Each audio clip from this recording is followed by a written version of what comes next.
নমস্কার, আমার আসাম ব্লগে আপনাদের সবাইকে অনেক অনেক স্বাগত।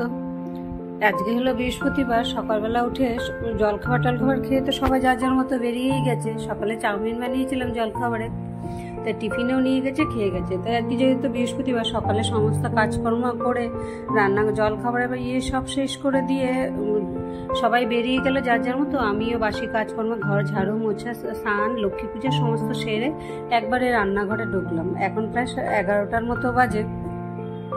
আজকে রান্নার তেমন একটা ঝামেলা নেই, সেই জন্য সকাল সকাল কিছু করলাম না। ভাত বা করবো, আর সঙ্গে একটা কিছু ভাজা হয়তো করবো, আর বেশি কিছু বানাবো না।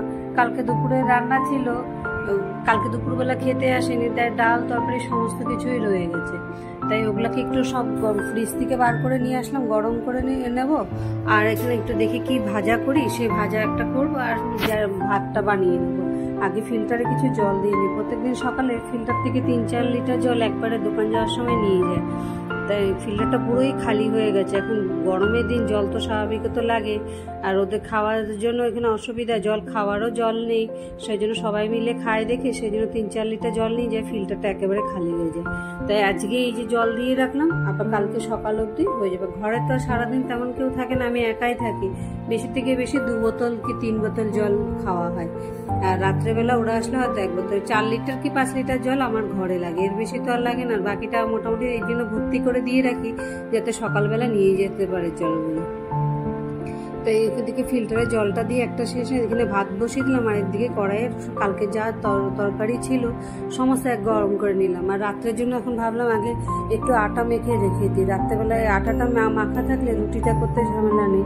সেই জন্য ভাবলাম যে এখানে ভাত হতে হতে একটু সময় আছে হাতে, আটাটাকে মেখে রেখে দিই, রাত্রে রুটি করতে সুবিধা হবে। আর রুটিটা তেমন এখানে খাওয়ার মানুষ 5-6টা রুটি হবে, বেশি রুটি হবে না। অল্প করে আটা মেখে এটাকেও রেখে দিলাম। আর ভাজার মধ্যে কি ভাজা করবো ভাবলাম যে ভেন্ডি আছে অল্প কটা, নাহলে নষ্ট হয়ে যাবে। সেই ভেন্ডিটুকু একটু কালো জিরে ফোড়ন দিয়ে ভেজে রেখে দিই, তো দুপুরে খাওয়া হয়ে যাবে। আর থাকলে পরে রাত্রে রুটি দিয়ে খেয়ে নেবো। তো মোটামুটি সমস্ত রান্নার জোগাড় টোগাড় সমস্ত সারাই হয়ে গেছে। ভাজাটাকে নামিয়ে দিয়ে যাবো গে ঘরের দিকে। এত প্রচন্ড গরম দিয়েছে, ওয়েদারটা মানে এত এই রোদ উঠছে, এই বৃষ্টি হচ্ছে, মেঘলা করে রেখেছে। রান্না টান্না শেষে মনে হচ্ছে যেন গলা শুকিয়ে যাচ্ছে। ভাবলাম যে ঘরে তো নারিকেলের জলের প্যাকেটই আছে, তাই নিজে একটু 1 গ্লাস জল, আধা তো লোককে যে ব্যাগে থাকলে আসতে যেতে লোককে দিয়ে দিই।